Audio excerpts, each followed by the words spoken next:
High above the clouds, on a vast and rugged plateau, a story began that would change the course of human history forever.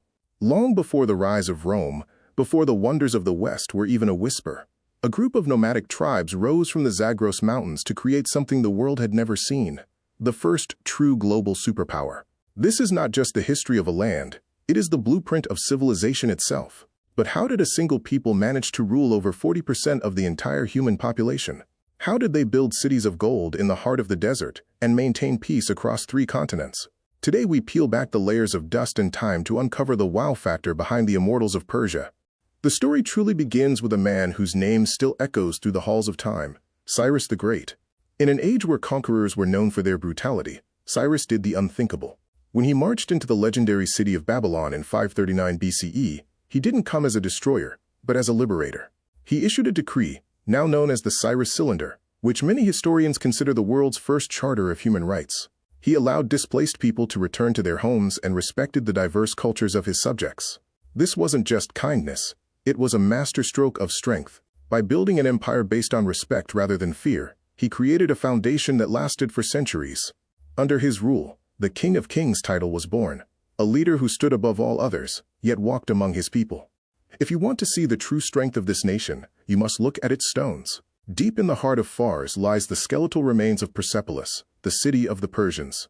Imagine a massive limestone terrace, nearly 1.5 million square feet, carved directly into the side of a mountain. The wow factor here is the engineering.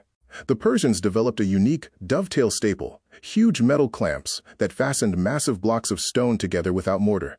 These joints were flexible, allowing the grand palaces to sway and survive massive earthquakes that leveled other cities. The Apadana Hall, with its 72 towering columns, was designed to hold thousands of dignitaries from every corner of the known world. As they walked up the grand staircase, they saw carvings of themselves, not as slaves, but as guests bringing gifts. This was architecture as diplomacy. But the real mystery is how they survived in one of the harshest climates on Earth. Long before modern air conditioning, the Persians mastered the elements.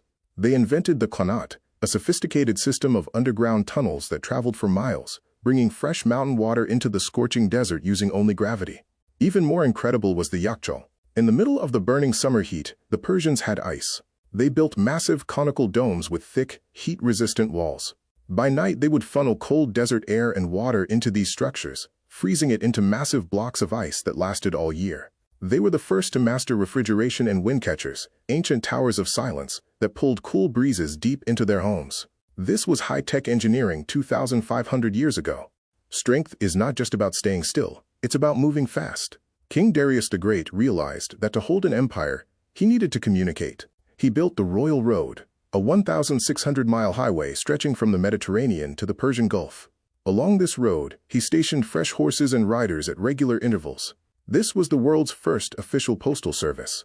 A message that would normally take 3 months to travel could now reach the king in just 9 days.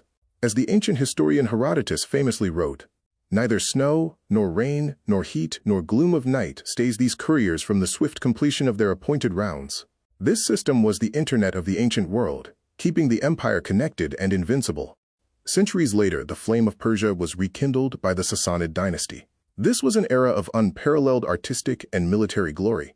They were the only force capable of standing toe-to-toe with the Roman Empire for 400 years. Their elite cavalry, the Asvaron, were the original knights in shining armor, warriors and horses covered head-to-toe in heavy-plated mail. But their greatest strength was their mind.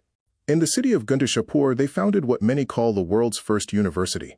It became a global hub where scholars from Greece, India, and China gathered to share medical, philosophical, and scientific knowledge. They didn't just conquer lands, they conquered the boundaries of human thought. Even when the great empires eventually faded, the Persian soul did not. It lived on in the intricate geometric patterns of their tiles, the vibrant colors of their world-famous carpets, and the timeless poetry of the Shahnameh. It is a culture that has been conquered many times, but has never been broken. Instead, it has always absorbed its conquerors, teaching them the arts, the science, and the administrative secrets of the King of Kings. The mystery of this land is its resilience. It is a place where every stone tells a story of survival, every garden is a map of paradise, and every archway is a gateway to a lost world of wonders. The strength of this nation was never just in its swords, it was in its vision of a unified, civilized world. The legacy of the Persian plateau is written in the very DNA of our modern world. From the way we send mail to the way we cool our buildings, the wow factor of the ancient world is still all around us.